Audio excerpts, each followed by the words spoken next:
चलिए स्टार्ट करते हैं। Mechanical properties of solid include का लेक्चर नंबर 12। लास्ट क्लास में जो पढ़ाया था वो लेक्चर नंबर 11 था आपका, ठीक है। मैंने उसको 10 के नाम से पढ़ा दिया है, तो उसको मैंने लोड किया है 10A और 10B करके। एक क्वेश्चन है ये लास्ट आपका, ठीक है। इसके बाद सरफेस टेंशन टॉपिक स्टार्ट हो जाएगा। ये टॉपिक आखिरी है जो विस्कोसिटी से रिलेट करेगा, ठीक है। ये क्वेश्चन जो है लास्ट क्वेश्चन है। तो क्या है, स्फेरिकल बॉल ऑफ रेडियस दिया हुआ है 1 × 10⁻⁻⁴ मीटर, ठीक है। तो स्फेरिकल बॉल आप इमेजिन कर सकते हैं, ठीक है। कोई भी कैनवस की बॉल जिसकी डेंसिटी कितनी दी हुई है, यहाँ पर रो दिया हुआ है 10⁻⁴ किलोग्राम पर metre cube, falls freely under gravity through a distance. क्या कह रहे हैं भाई, जो आपका हाइट कितना है वो कितना है, h before entering a tank. तो आपके दिमाग में एक टैंक होना चाहिए, ठीक है, पानी से भर दो। और फिर यहाँ पे कह रहे हैं हाइट h, ठीक है। कहाँ से कह रहे हैं भाई, surface of the tank. Tank के अंदर जाने से पहले सरफेस ऑफ टैंक क्यों बोल रहा हूँ, ये जो टैंक यहाँ से स्टार्ट होता है ना, यहाँ से इंटर करने के पहले कितना हाइट है उसका, h दिया हुआ है। अगर velocity of ball does not change after entering the water, पानी में एंटर करने के बाद वेलोसिटी का चेंज नहीं होती है, ठीक है। तो आप लोगों को पढ़ाया गया है, टर्मिनल स्टोक्स लॉ पढ़ाया था मैंने, उसमें वेलोसिटी के बारे में बताया था, वेलोसिटी कांस्टेंट कब होती है, उसका कॉस क्या होता है, और उसके ऊपर आपका एफवीडी बताया था मैंने कि अपथ्रस्ट लगता है, और नीचे क्या होता है आपका एमजी लगता है, और एक आपका एफवी लगता है ना। समझ में आ रहा है कि नहीं आ रहा है। अगर वो कांस्टेंट वेलोसिटी से मूव कर रहा है तो कहते हैं टर्मिनल वेलोसिटी है। क्या है, टर्मिनल वेलोसिटी है। टर्मिनल वेलोसिटी का अचीव करने का मतलब है कि net force on the body is 0, क्योंकि न्यूटन का फर्स्ट लॉ यही कहता है कि एक्सटर्नल फोर्स 0 कब होगा, अगर बॉडी रेस्ट पे है या फिर यूनिफॉर्म मोशन में है ना। तो जब बॉडी कांस्टेंट स्पीड या वेलोसिटी से मूव करता है, अगर स्ट्रेट लाइन में कर रहा है तो वेलोसिटी और आपका स्पीड सेम हो जाता है, तो उसके लिए क्या हो जाएगा, उस टाइम पे नेट फोर्स 0 होगा, तभी वो कांस्टेंट रहेगा। नहीं तो एक्सेलरेशन का फॉर्मूला क्या था, rate of change of velocity with respect to time. अगर वो कांस्टेंट है, इसका मतलब वेलोसिटी चेंज नहीं होगी, तो चेंज नहीं होगी तो एक्सेलरेशन 0 हो जाएगा। इसका मतलब ये क्या हो गया कि इस पे नेट फोर्स 0। तो यहाँ कह रहे हैं वेलोसिटी चेंज नहीं हुई, ठीक है। तो कह रहे हैं विस्कोसिटी बता दो, तब कह रहे हैं विस्कोसिटी ऑफ वाटर बता दो। तो बताइए कैसे निकालेंगे, माफ करना, फाइंड h निकालना, माफ करना। विस्कोसिटी दिया हुआ है, ठीक है, विस्कोसिटी दिया हुआ है, और आपको निकालना क्या है, h निकालना है। मतलब मुझे ये नहीं पता कि ये h कितना है, मुझे h अननोन पता करना है, ठीक है। अब करो क्वेश्चन सॉल्व। आप थोड़ा वेट कर लो, इनको करने देते हैं फिर हम लोग करते हैं। करिए भाई।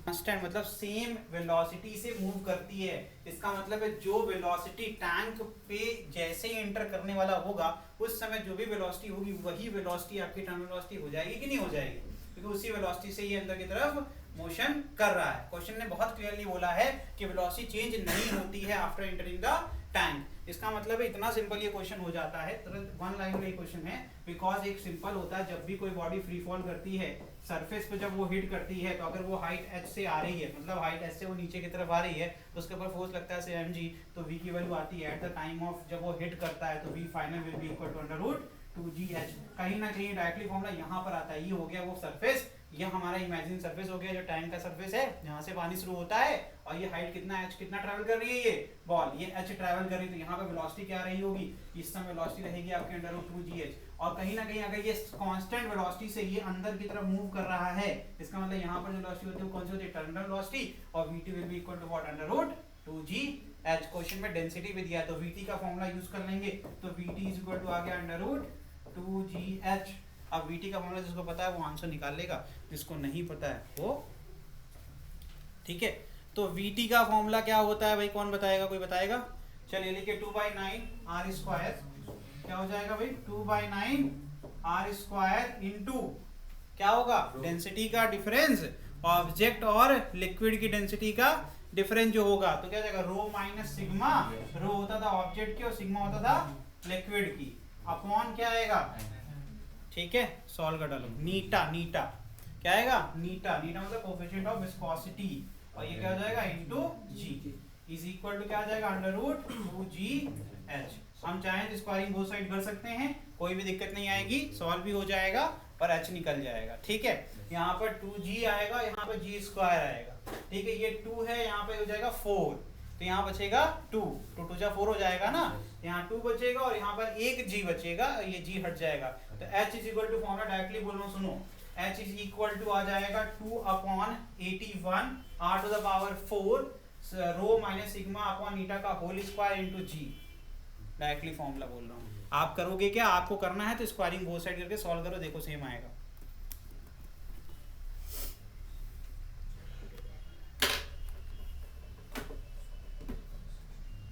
जी की वैल्यू 9.8 लेना, क्योंकि कहीं पर भी ये लिखा नहीं है कि आपकी जी की वैल्यू 10 लेनी है। क्वेश्चन में जब नहीं दिया हुआ है तो हम ले भी नहीं सकते हैं। तो क्वेश्चन अगर देखा जाए सिर्फ कैलकुलेशन पर डिपेंडेंट था, क्वेश्चन में दम बिल्कुल भी नहीं है। ठीक है, अगर अच्छे से स्टोक्स लॉ पढ़ के आ रहे हो तो फिर आपको दिक्कत नहीं होगी।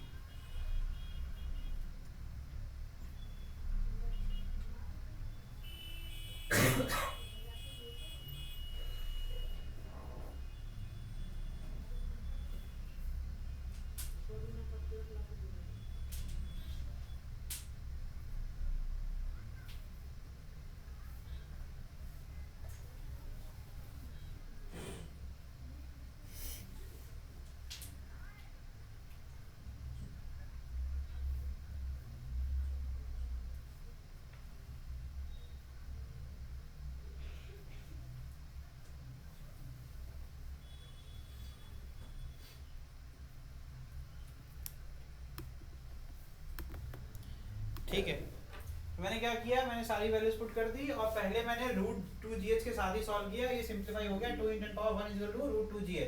फिर स्क्वायरिंग बोथ साइड कर दी, ये जगह 4 × 10⁻2, यहाँ 2 से डिवाइड किया, 2 × 10⁻2 आ गया, यानी 200 आ गया, इधर 9.8 आ गया। क्रॉस मल्टीप्लाई कर लिया तो 200/9.8 है, सॉल्व करेंगे you will get 20.h = 20.41। Vasundhara क्या हो गया, कैलकुलेशन नहीं हो पा रही, दिखाओ डिवाइड करके दिखाओ। समझ में आ रहा है ना सब कुछ?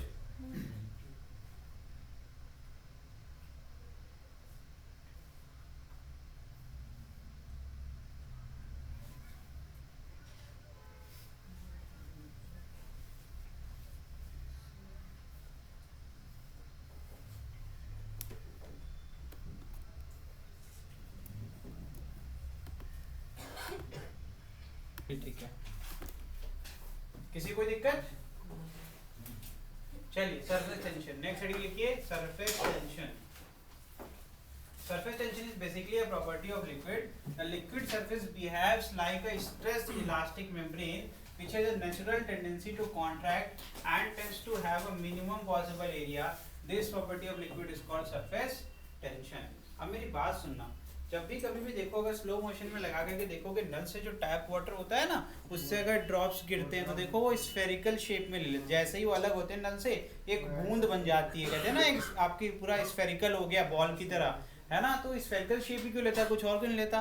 कभी सोचा नहीं क्या रेक्टेंगल नहीं बन जाता है ऐसे, है ना, कुछ भी बन सकता था ना वो, तो स्फेरिकल ही क्यों बना वो?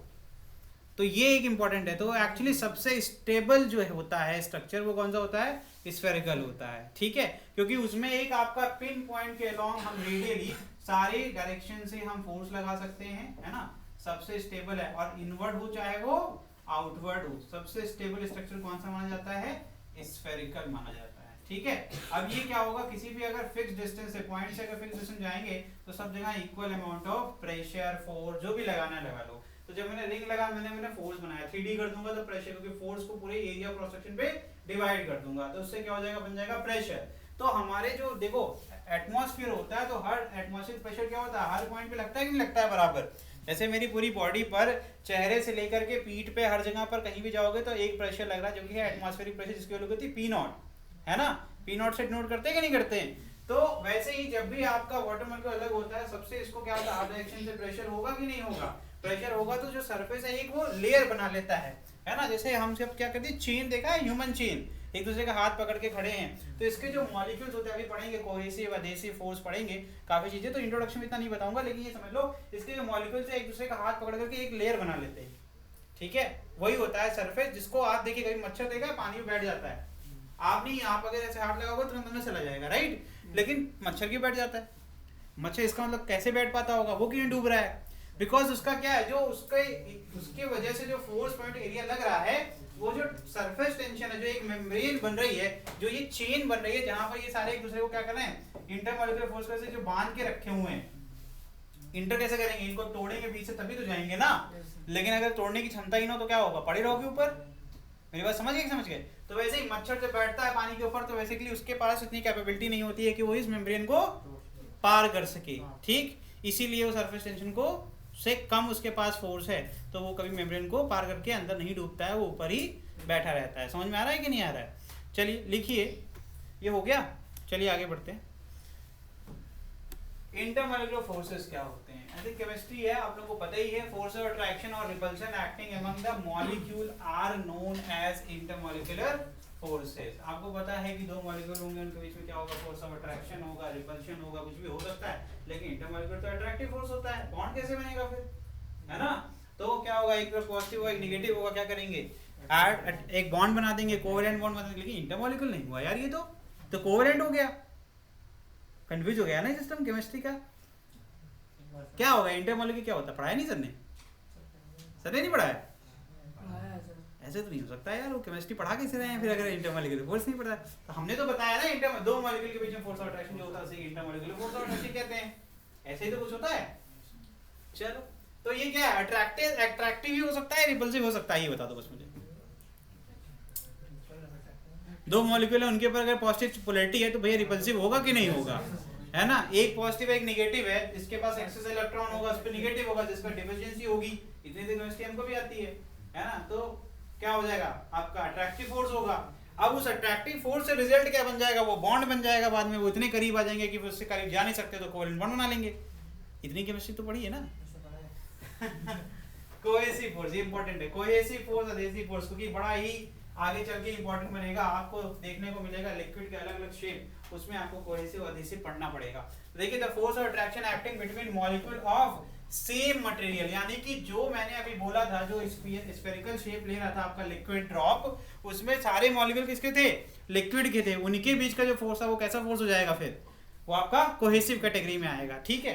तो ये हो गया कोहेसिव फोर्स। इसका मतलब पानी के ऊपर अगर ऑयल की एक ड्रॉप डाल देंगे हम लोग, पानी के ऊपर अगर ये ऑयल की ड्रॉप डाल देंगे, डूबती नहीं, कभी मिक्स नहीं होता, देखो, है ना? तो उनके बीच में अगर फोर्स अगर कुछ है भी, तो उनके बीच कौन सा फोर्स होगा? देखो, पढ़ो इसको। The force of attraction acting between molecule of two different material is defined as adhesive force. समझ में आया कि नहीं आया? तो उनके बीच कौन सा हो जाएगा? अधेसिव हो जाएगा।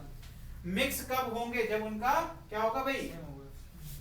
नहीं, जब कोहेसिव फोर्स से ज्यादा अधेसिव हो जाए।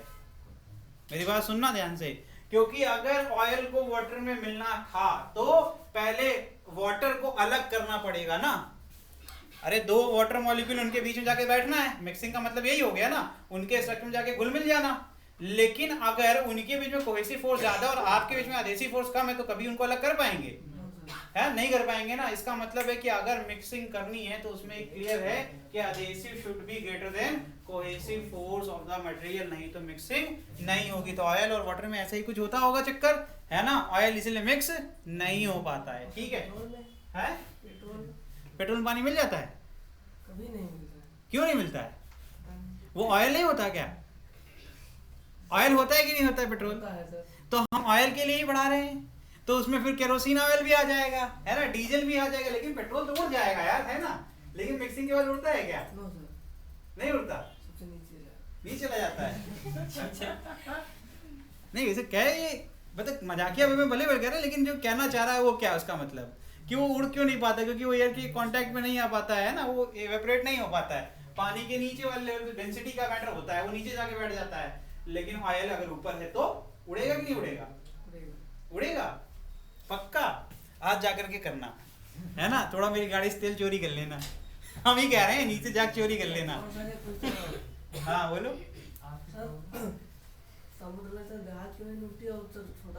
समुद्र में जहाज क्यों नहीं डूबती भाई साहब? अभी हम लोगों ने पढ़ा था, बहुत अच्छे से वेट फोर्स पढ़ा था, पूरी कहानी खत्म हो गई, तुम थे कहाँ? हम लोग ने पूरी कहानी पढ़ डाली यार, 12वें सेशन में आ गए हम लोग, है? हमने ब्यूएंट फोर्स पढ़ा डाला, आर्किमिडीज प्रिंसिपल पढ़ा डाला, तुम कहाँ थे?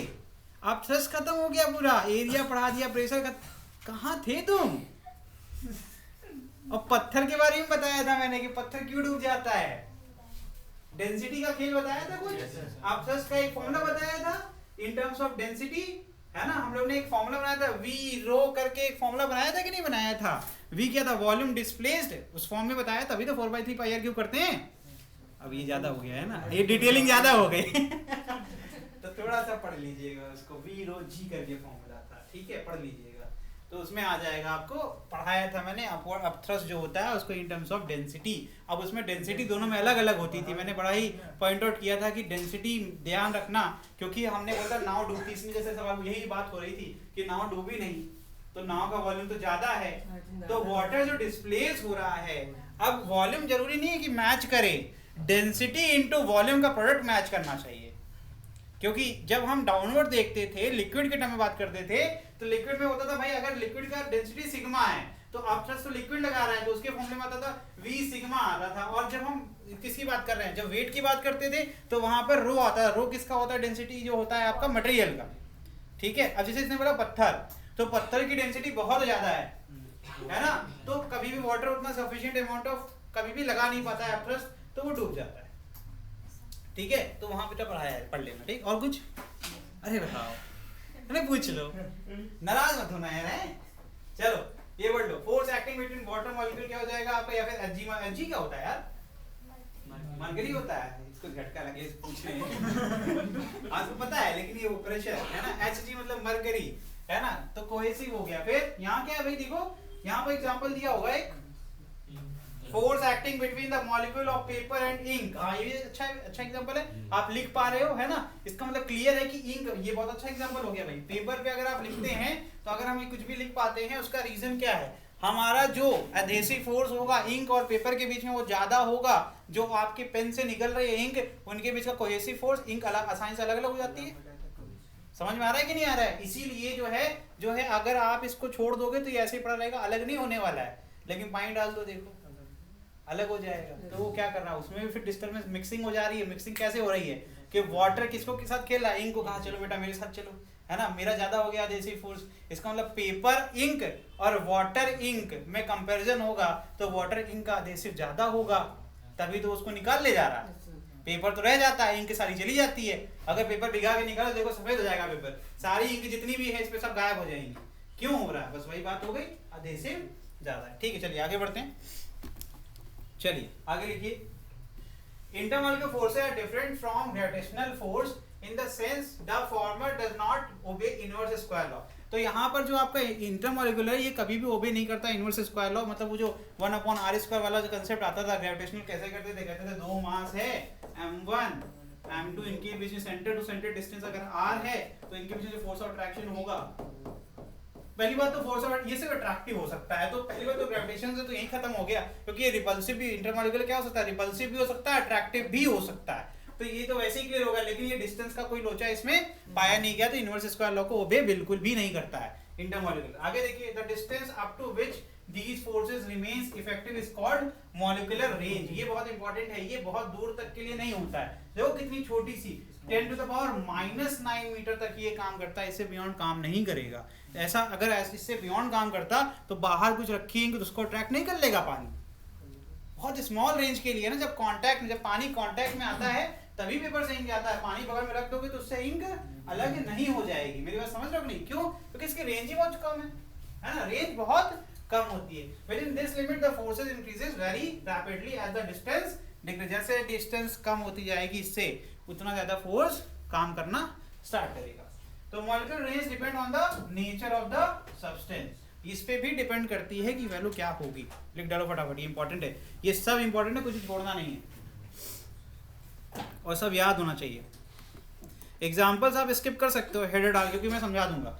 एग्जाम्पल्स पूरा पैराग्राफ लिखा है, बस समझना है आपको, लेकिन ये सारे पॉइंट्स इंपॉर्टेंट है।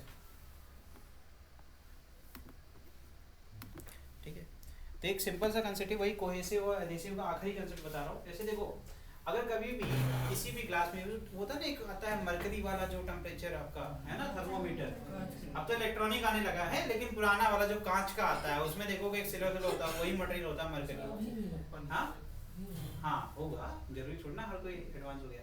तो कभी उसको फोड़ोगे, तोड़ोगे, तोड़ना नहीं, ठीक है, तो तुम ये पाओगे कि तुम पूरा मरकरी बाहर निकालोगे, लेकिन कोई भी एक कतरा भी ग्लास पे नहीं रहेगा। मतलब उसमें जरा सा भी कोई भी आपका कहीं पर भी अटैचमेंट नहीं मिलेगा, मतलब अलग अलग नहीं होने वाला मरकरी। एज इट इज पूरी मरकरी आपकी अलग हो जाएगी। उसका पता है रीजन क्या होता है, बताओ?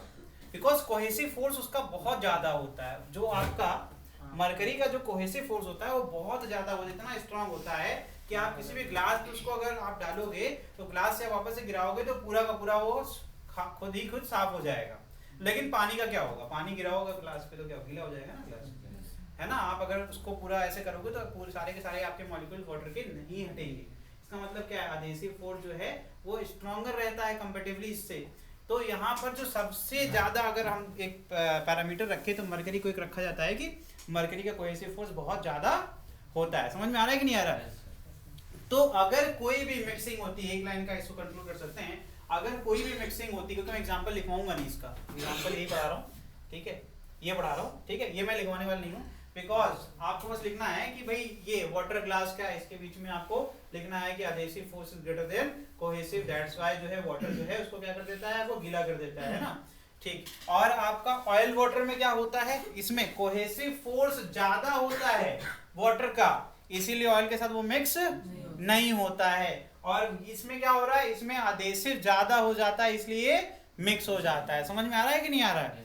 तो अब अगर मरकरी की बात करेंगे तो मरकरी कहीं भी डाल दो वो किसी के साथ मिक्स होने वाला नहीं है, अनटिल उसके साथ वो खुद उसका जो है एडहेसिव फोर्स किसी भी ऐसे सब्सटेंस का ज्यादा हो मरकरी के रिस्पेक्ट में, तभी वो मिक्सिंग होगी, नहीं तो नहीं होगी। समझ में आया मोटा मोटा? तो इसको लिखने की जरूरत नहीं है, बस उसी चीज को जो मैं बता चुका हूँ उसी का ही एक्सप्लेनेशन है, ठीक है।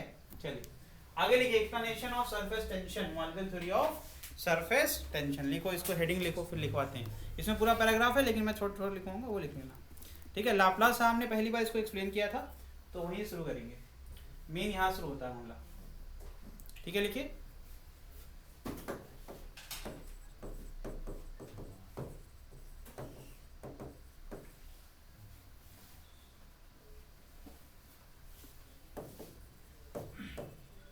जो भी अगर वैसे देखा जाए तो लगता है बहुत आसान है, कोहेसिव एक्चुअली में आसान भी होता है। जो इस कंसेप्ट को बहुत क्लियर समझ जाएगा उसको सरफेस टेंशन समझने में बिल्कुल भी दिक्कत नहीं आएगी, ठीक है। बस वही बात हो गई कि आपको ये इमेजिन करना है कि यार वो मेम्ब्रेन बनती कैसे रही होगी। मेम्ब्रेन कैसे बनेगी? मेम्ब्रेन बनेगी जब इंटरमॉलिक्यूलर फोर्सेज होंगे, सारे के सारे एक दूसरे का हाथ पकड़े खड़े हैं तो वो सारी एक चेंज हो जाएगी, उसी को तो मेम्ब्रेन कहेंगे। मेम्ब्रेन होता क्या है फिर? यही तो होता है, जैसे ये स्किन क्या है, मेम्ब्रेन है ना हमारी, तो ये कैसे हो रही है, सारे सारे ये जितने भी हमारे होंगे, अगर हम मॉलिक्यूल मान लें, हमें केमिस्ट्री में ज्यादा नहीं जाना ना बायो में जाना है, सिंपल एक लेयर की बात कर रहा हूँ स्किन की, तो इसमें एक लेयर्स होती है ना, वो लेयर कैसे बनती हैं, सारे सिमिलर टाइप ऑफ मॉलिक्यूल एक साथ अटैच्ड होते हैं तभी तो होता है ना। तो ये सिंपल तरीका का मान लें, जो पहली लेयर बन रही है आपकी, किसकी, वाटर की, लिक्विड की, किसी की भी बन रही है, वो जो सरफेस टेंशन क्रिएट कर रही है उसमें कहीं ना कहीं कोहेसिव एडहेसिव का कुछ ना कुछ रोल रहता ही होगा, है ना। एडहेसिव कहाँ होगा? एडहेसिव कहोगे, एडहेसिव कहाँ हो रहा है? जब यार पानी है, पानी के ऊपर अगर ये एयर मॉलिक्यूल है, ये भी तो मॉलिक्यूल्स है ना, तो एयर मॉलिक्यूल क्या उस पे जाके एडहेसिव फोर्स नहीं लगाएगा पानी के ऊपर, है ना। तो अगर आपका पानी फिर भी हवा में नहीं आ रहा है, इसका मतलब क्लियर है कि उसका कोहेसिव ज्यादा है, एडहेसिव कम है। एक कॉमन सेंस कंसेप्ट इतना तो हो गया क्लियर ना। तो अब लिखो, इसी में यही चीज यूज करना है। तो देखिए, Laplace explain the phenomena of surface tension.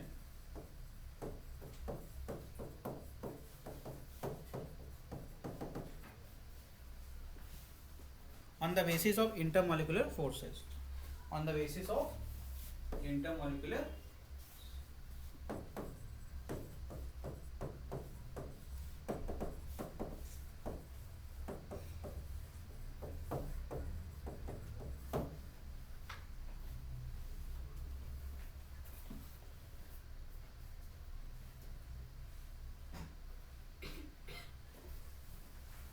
according to Laplace,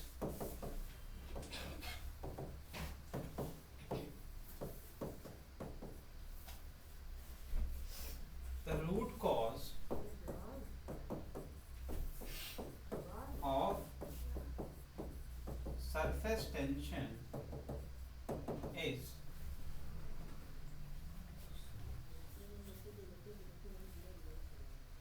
electromagnetic force.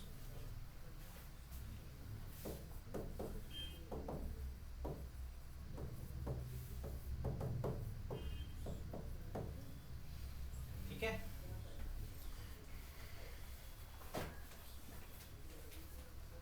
according to him, if the distance between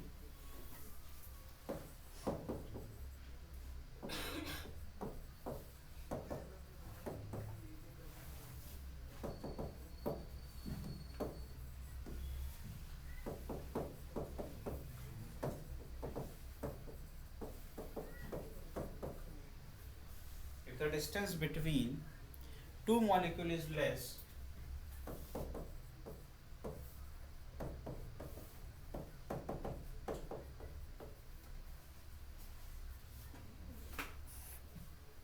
then the molecular range, उनके मॉलिक्यूलर रेंज से भी कम दूरी पर अगर दो मॉलिक्यूल हैं तब range, then they attract each other, then they attract each other.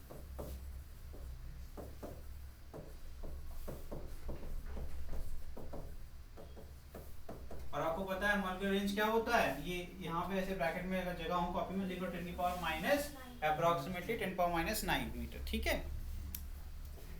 But if the distance is more then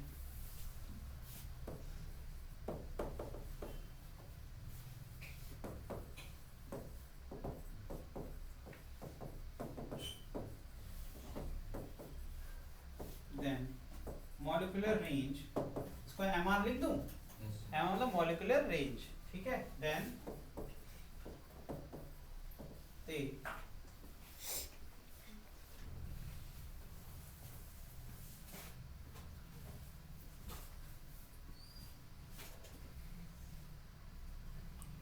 then the attraction is, then they की जगह लिखो, then the attraction is negligible, then the attraction is negligible, ठीक है।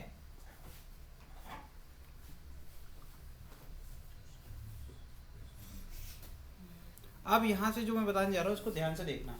अब मैं पता है एक इमेजिनरी स्फीयर लेने वाला हूँ, ठीक है। जैसे देखो ध्यान से, अगर मैंने एक पॉइंट बना लिया, मान लो ये मॉलिक्यूल को रिप्रेजेंट करता है, ये पॉइंट क्या करता है, एक मॉलिक्यूल को रिप्रेजेंट करता है। अभी लाप्लास हम जितना बताया है, इसके आगे भी और बताएंगे, जितना बताया उससे इतना समझ में आया कि उन्होंने बताया कि पहली बात तो सरफेस टेंशन का कारण क्या है, इलेक्ट्रोमैग्नेटिक फोर्स होता है, इतनी बात समझ में आई। फिर उन्होंने बोला कि अगर कभी भी दो मॉलिक्यूल के बीच की जो दूरी है उनके मॉलिक्यूलर रेंज से कम होगी तभी वो एक दूसरे को अट्रैक्ट करेंगे, नहीं तो वो अट्रैक्ट, ठीक है। तो अगर मैंने कहा मॉलिक्यूलर रेंज कितना है 10 की पावर माइनस 9, मैंने उसको एक डिनोशन दे दिया वेरिएबल, मैंने कहा सी क्या है, सी ये वैल्यू को रिप्रेजेंट करता है। तो इसका मैंने बोला ये जो सी है वो तो हर दिशा में हो सकती है, ये दूरी जो है हर दिशा में हो सकती है। अगर एक बिंदु है, सामने होगी, ऊपर होगी, साइड में होगी, तो एक स्फीयर बन रहा है कि नहीं बन रहा है। तो मैंने कहा कि हर डायरेक्शन में अगर इसको हम अगर ऐसे बना ले तो ये सारे कलेक्शन ऑफ जो पॉइंट बनेगा वो क्या बनेगा, एक स्फीयर बनेगा कि नहीं बनेगा। और इस स्फीयर का जो रेडियस हो जाएगा वो क्या हो जाएगा, 10 की पावर माइनस, ठीक है, ठीक, माइनस 9 मीटर होगा कि नहीं होगा।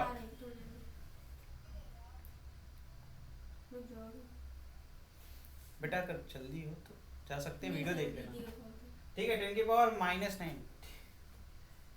9 मीटर, ठीक है।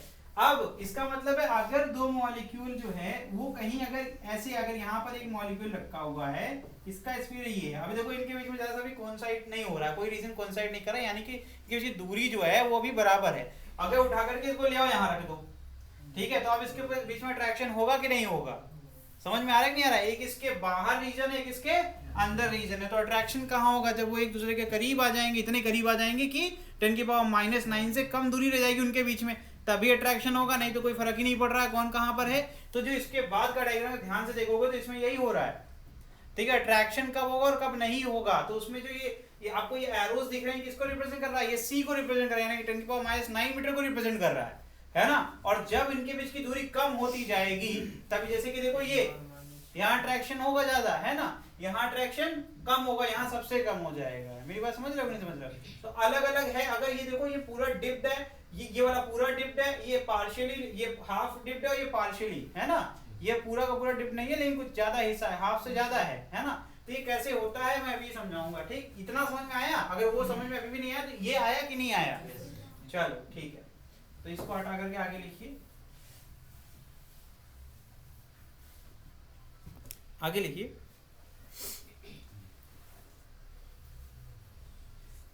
if the sphere of radius c, अच्छा ये मत लिखो यार, ये क्यों लिखोगे, अभी तो समझा दिया ना, फिर इतना पैराग्राफ लिखने क्या मतलब है ना, ठीक। तो इसके आगे सीधे यहां से आते हैं, let molecule is enclosed inside, ये मैं अपने से लिखवा रहा हूँ, किताब में नहीं, ठीक है, inside a imaginary sphere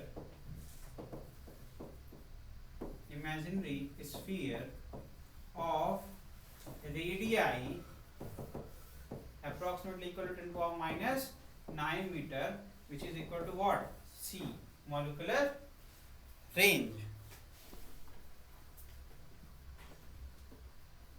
Then this sphere is called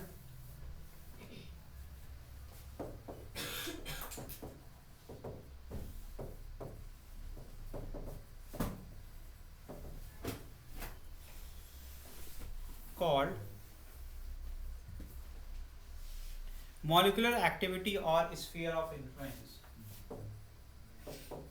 Molecular activity या फिर sphere of influence.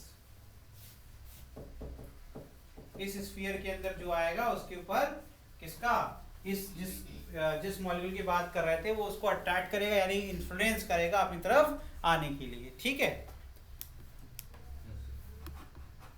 ठीक है, चलिए आगे लिखिए, इसके आगे लिखिए।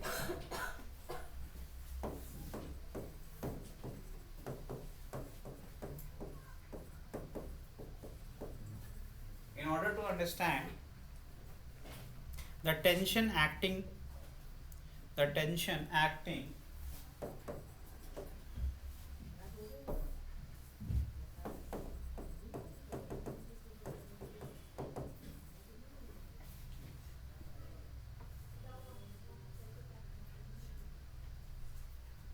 at the free surface of the liquid,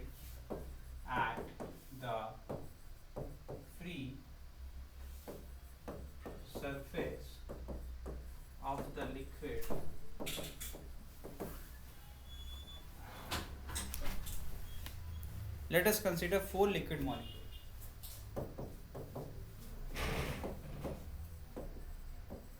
अब यहां शुरू होता है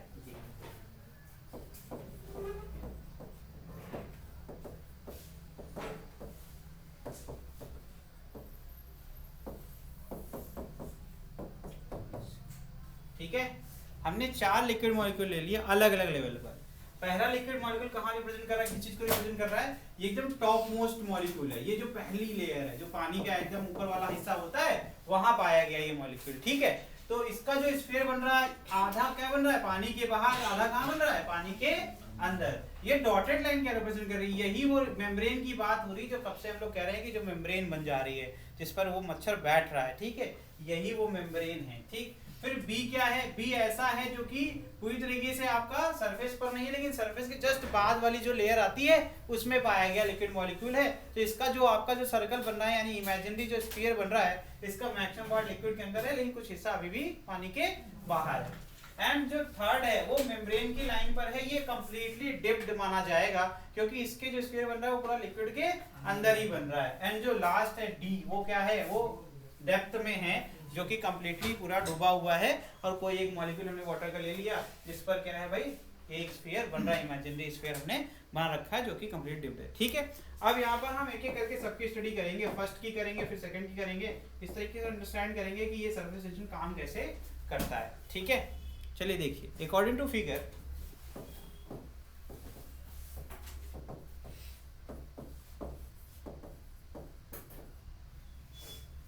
ठीक है, लिखिए sphere D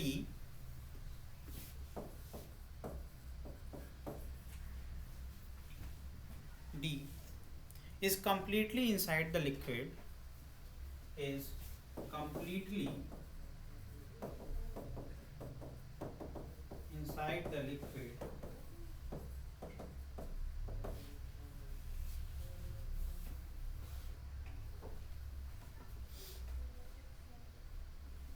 so molecule is attracted, so molecule is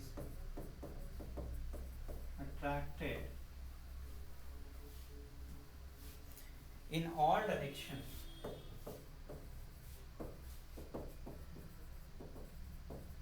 equal. ठीक है, so resultant force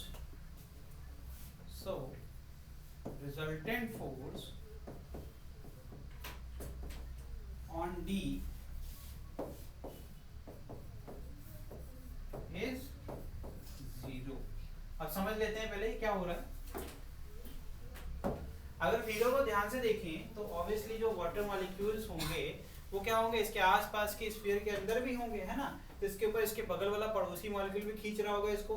अच्छा ये बताओ, ये सारे हैं तो आइडेंटिकल ही ना, जो मॉलिक्यूल होते हैं वो तो आइडेंटिकल होते हैं सारे एक दूसरे के, स्ट्रक्चर तो पढ़ाया होगा सबने। तो यहाँ पर जो इस साइड से जो इसको अट्रैक्ट, इस साइड से जो इसको अट्रैक्ट कर रहा होगा, उधर से भी उतना ही अट्रैक्शन होगा इसके ऊपर, नेट फोर्स 0। ऊपर जितना होगा उतना ही नीचे होगा, इस एंगल पे जितना होगा उतना इधर होगा, जो इतना उधर होगा, मतलब देखा जाए कि जहां है वहीं रहेगा, क्योंकि इसके ऊपर नेट फोर्स क्या हो रहा है, हर डायरेक्शन से बराबर बल लग रहा है, जितना इधर से खींचना है उतना ही इधर से खींचना है। इसके चारों तरफ क्या है, वाटर मॉलिक्यूल है, इसके आपकी जो रेंज है उसके अंदर पाए जा रहे हैं, तो इसका मतलब है इस पे फोर्स ऑफ अट्रैक्शन लगेगा और नेट क्या हो जाएगा, 0 हो जाएगा। किसी चीज को हर तरफ से खींचोगे तो कहीं नहीं जा रही, देखो ये पेन कहीं नहीं जा रही, छोड़ेंगे तो देखो मेरी तरफ आई ना, क्योंकि एक तरफ से फोर्स 0 हो गया। तो अब ऊपर की तरफ जाते हैं, अब सी की बात कर लेते हैं। नेक्स्ट लिखिए 2, लिखिए अकॉर्डिंग टू फिगर नहीं लिखवाऊंगा, ठीक है। फॉर मॉलिक्यूल सी, सीधे लिखो, टाइम क्यों वेस्ट करोगे। फॉर मॉलिक्यूल सी, अब सी पे चले गए, ठीक है। It is just below the liquid, just below the liquid. Again मेरा जो एम था वो ये फिर से बात हो गई, इस पे 0 क्यों लग रहा है ये भी समझ लो। ये मैं इसलिए समझाना चाहता हूँ कि चाहे तुम ऊपर चले जाओ, बस मैटर क्या करता है, हर तरफ से बराबर बल लगेगा तभी 0 आएगा। पानी के अंदर कंप्लीटली सबमर्ज्ड है कि नहीं है ना, चाहे वो नीचे हो चाहे ऊपर है, तो यहाँ वाला जो मॉलिक्यूल है वैसा ही मॉलिक्यूल ऊपर भी पाया जाएगा, कुछ अलग तो नहीं हो जाएगा। इसका मतलब है इस पे भी जितना ऊपर बल लग रहा होगा उतना नीचे लग रहा होगा, जितना हर डायरेक्शन बराबर लग रहा होगा, तो इस पर भी तो कंप्लीटली 0 ही हो रहा है। तो इसके लिए भी वही लिख लीजिए लाइन फटाफट, ठीक है, लिख लीजिए below the liquid surface, so resultant force of attraction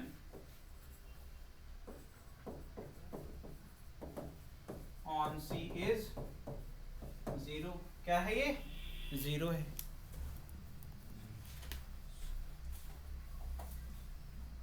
next लिखिए third, the molecule B which is little below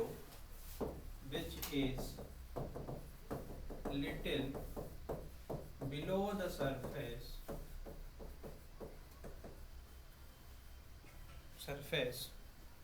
is attracted downwards,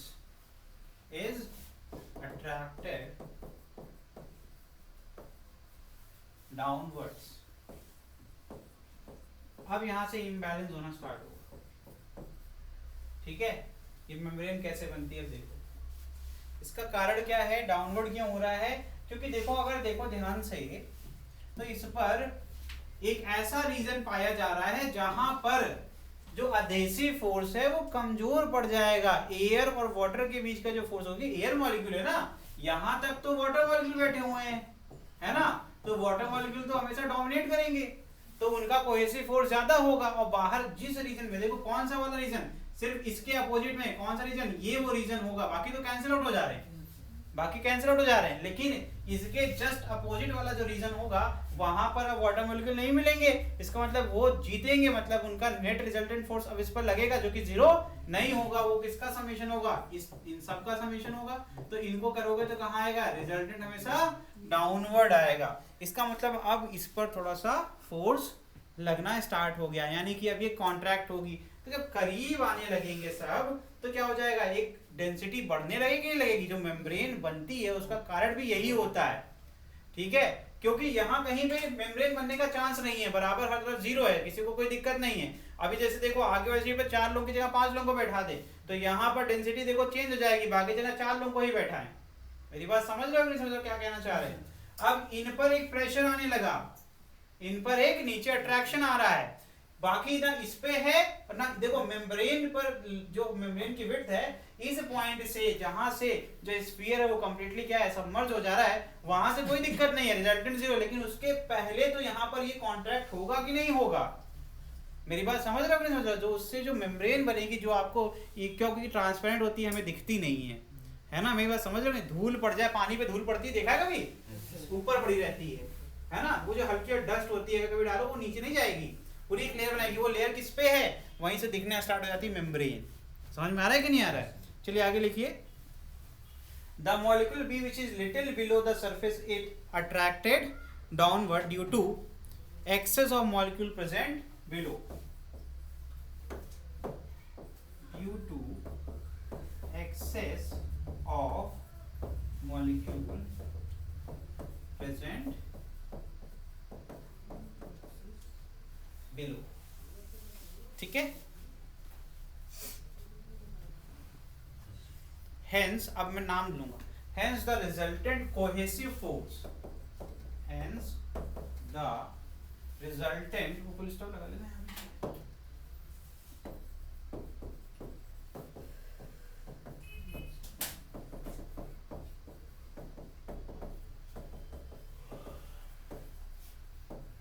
समझ में नहीं आ रहा होगा ना,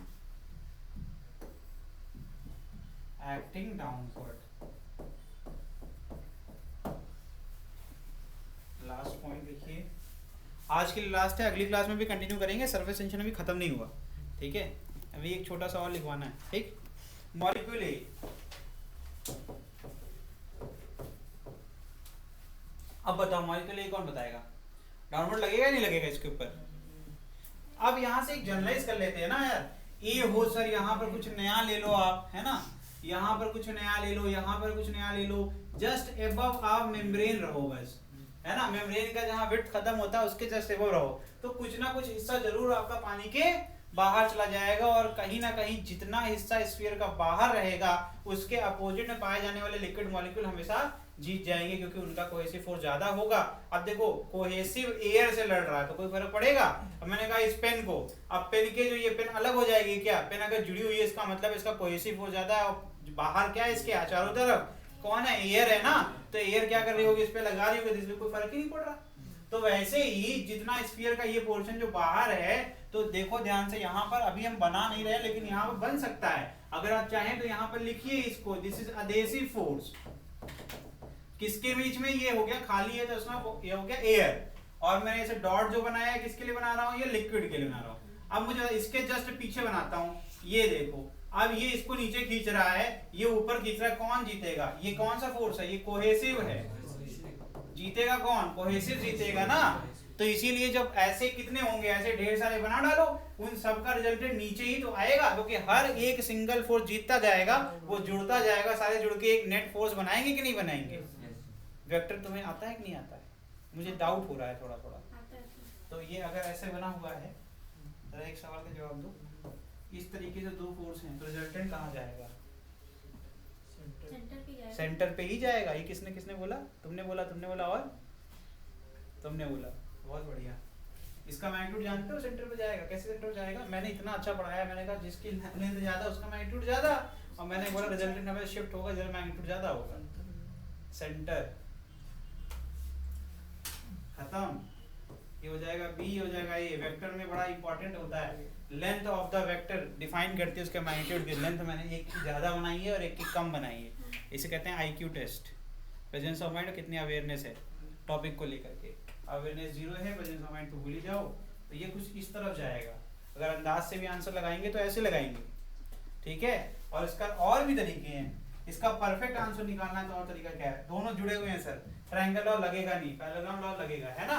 तो क्या करेंगे, एक लाइन इसके पैरेलल बनाएंगे यहाँ पर, अब इसकी लेंथ तो बराबर ही बनेगी, एक इसके पैरेलल बनाएंगे यहाँ पर, फिर डायगोनल को जोड़ दीजिए, ये हो गया परफेक्ट, ठीक है? ऐसे बनता है बहरहाल। चलिए कोई बात नहीं, थोड़ा सा रिवीजन कर लीजिएगा वेक्टर, तो आपको समझ में ज़्यादा बेहतर आएगा, ठीक है? पता है तो अच्छी बात है।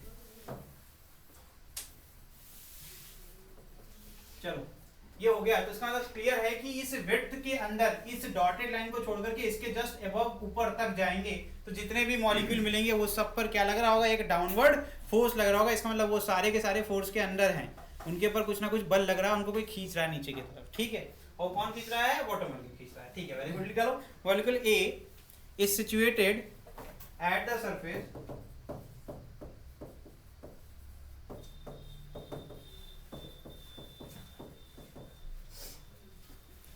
Surface so that its sphere of molecular activity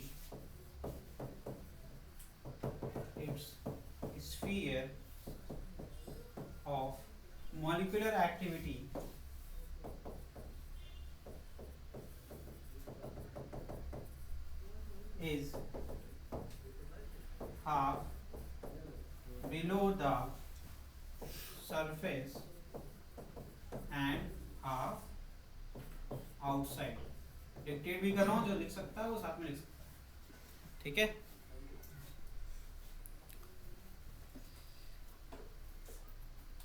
Hence the maximum force will be downward due to liquid molecule. Hence the maximum force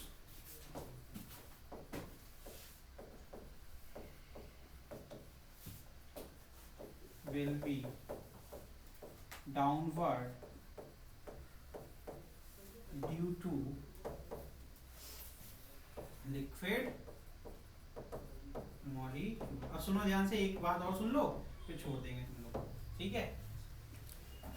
पहले पूछेंगे फिर बताएंगे, ठीक है।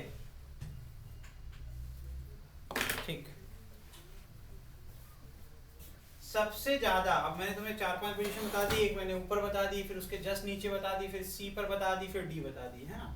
अगर मुझे लिखना हो इस फॉर्म में, लिखना ऑर्डर में, मैंने कहा कि फोर्स सबसे ज्यादा कहाँ लग रहा है ए बी सी डी में से, तो आंसर क्या आएगा?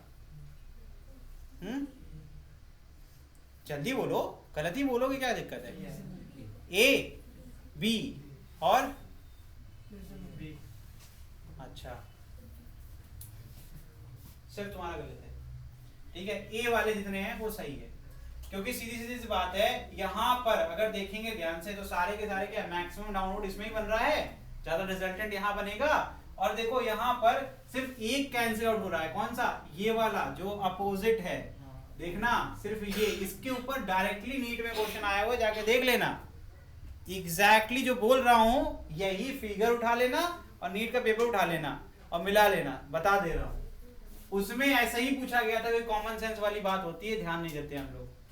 ये अगर डायग्राम बनाएंगे, सिर्फ इसमें 180 डिग्री का एंगल बनेगा, बाकी किसी में बनेगा ही नहीं। और लेस देन 180 में कभी भी रिजल्टेंट आपका कैंसिल आउट, वहां पे आपका लॉ लग जाएगा, पैरेललोग्राम लॉ, है ना, या फिर ट्रायंगल लॉ। लेकिन यहाँ पैरेललोग्राम लॉ है क्योंकि सब जुड़े हुए हैं, वेक्टर है, ठीक। तो इसका मतलब इसके जस्ट नीचे जाएंगे तो कुछ एंगल बनने लगेगा ना, लेस देन 180।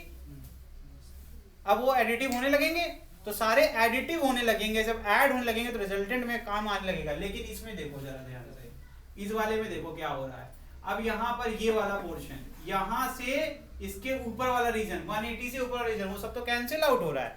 और झटके से इसने बी कैसे बोला, पता कैसे बोला? इसने बोला जरा डूबा हुआ, ज्यादा लोग जो है जुड़ रहे होंगे।